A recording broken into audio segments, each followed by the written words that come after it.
Assalamualaikum warahmatullahi wabarakatuh.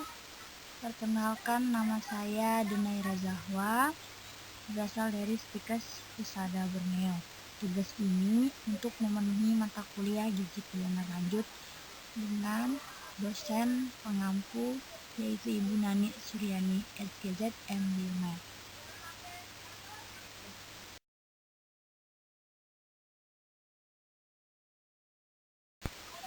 Baik, di sini saya akan sedikit menjelaskan tentang rekomendasi untuk terapi nutrisi pada pasien COVID-19 yang sakit kritis. Saat ini, memerangi epidemi coronavirus, pneumonia atau COVID-19 baru memasuki tahap yang menentukan, dan perawatan gizi pasien yang sakit kritis adalah langkah utama untuk mengurangi angka kematian. Makalah ini bertujuan untuk memberikan rekomendasi untuk meningkatkan efek terapi nutrisi pada pasien COVID-19 yang sakit kritis.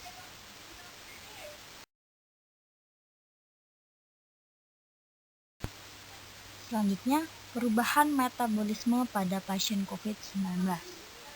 Pada pasien COVID-19, metabolisme yang terjadi adalah pengurungan pasokan energi oksidatif glukosa, meningkatkan pemecahan protein, meningkatkan mobilisasi dan pemecahan lemak, dan meningkatkan konsumsi multivitamin dan elemen pelacak.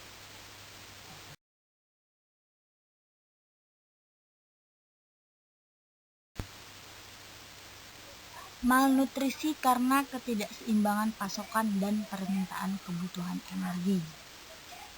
Jadi, meningkatkan konsumsi energi karena faktor-faktor seperti demam, meningkatkan kerja otot pernapasan, ventilasi mekanis. Konsumsi energi meningkat dan karenanya permintaan energi juga meningkat. Gangguan metabolisme pemanfaatan glukosa yang terganggu, meningkatkan katabolisme protein dan lemak, menyebabkan keseimbangan nitrogen negatif dalam tubuh.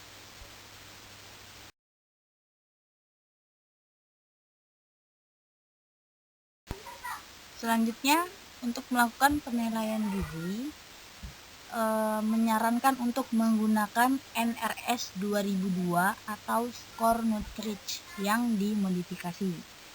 Yang kedua, NRS 2003, pasien beresiko kekurangan gizi. NRS 2002 atau skor Nutrich, pasien berada di resiko malnutrisi tinggi, diperlukan intervensi gizi dini. Dan yang ketiga, mereka yang beresiko rendah disarankan untuk mengulangi penilaian setelah 3 hari.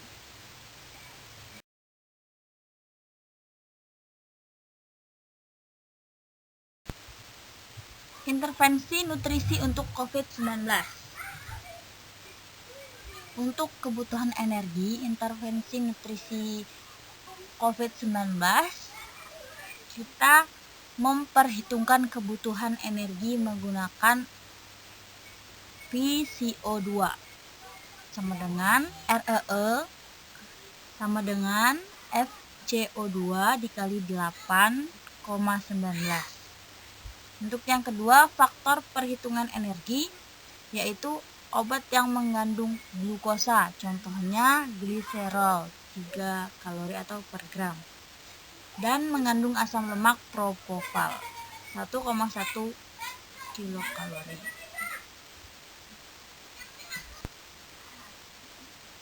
Pada tahap awal stres seperti infeksi, pemberian makanan harus dimulai pada tingkat yang rendah dan suplai nutrisi tidak boleh melebihi 70% dari jumlah target. Juga dapat mencoba untuk memungkinkan kalori rendah permissive, yaitu 50% dari jumlah target makanan atau 10 sampai 15 kilokalori per kilogram dan per hari.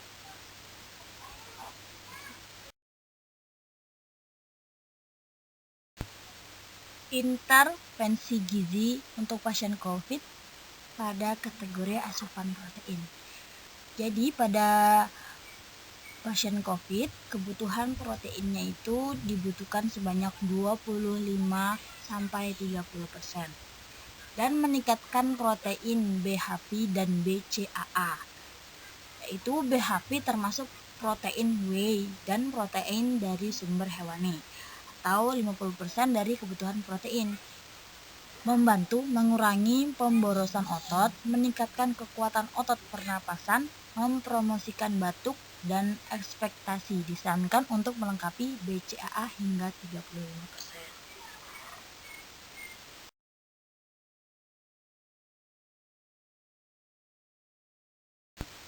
Selanjutnya masih di intervensi gizi dengan kategori asupan lemak.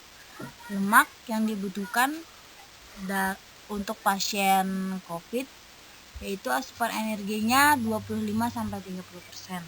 Untuk pasien dengan COVID-19 yang sakit kritis dengan nutrisi parenteral karena perubahan penyerapan lemak dan metabolisme.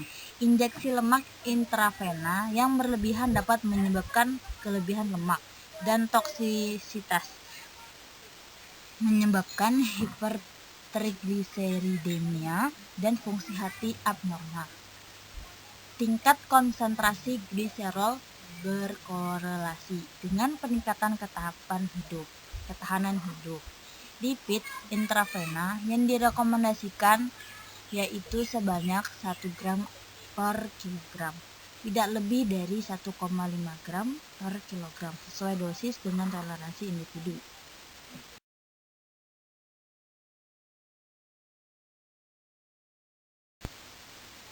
Intervensi gizi pasien COVID-19 untuk kategori rasio glukosa lipid, yaitu meningkatkan produksi glukosa endogen pada pasien yang sakit kritis dengan resistensi insulin. Terlalu banyak glukosa dapat menyebabkan peningkatan gula darah, meningkatkan produksi CO, meningkatkan sintesis lemak, dan meningkatkan kebutuhan insulin. Menyarankan rasio lipid glukosa menjadi 50-70 berbanding dengan 50-30. Asupan karbohidrat minimum yaitu glukosa 2 gram per kilogram.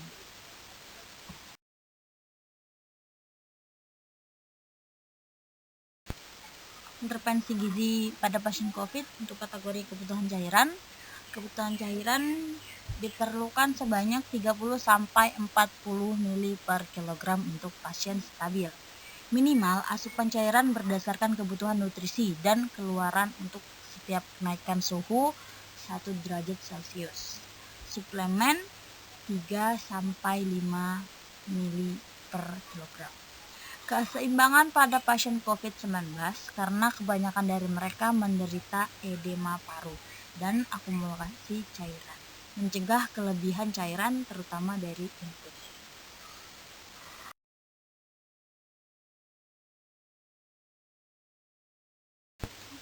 Konseling edukasi gizi ONS, EN, dan PN. Asupan oral atau dukungan nutrisi lisan. Untuk pasien yang mampu makan tanpa resiko muntah atau aspirasi, asupan oral harus ditargetkan untuk memenuhi 70% dari kebutuhan nutrisi dalam 3 hingga 7 hari. Dorongan pemberian makanan oral kecil dan sering. Jika asupan oral tidak memenuhi kebutuhan pasien, ONS harus diprioritaskan, diikuti EN. Energi 400-600 kilokalori dari ONS. Untuk pasien dengan disfagia, cobalah untuk mengurangi resiko aspirasi dengan mengubah sifat makanan, tekstur, atau metode lain.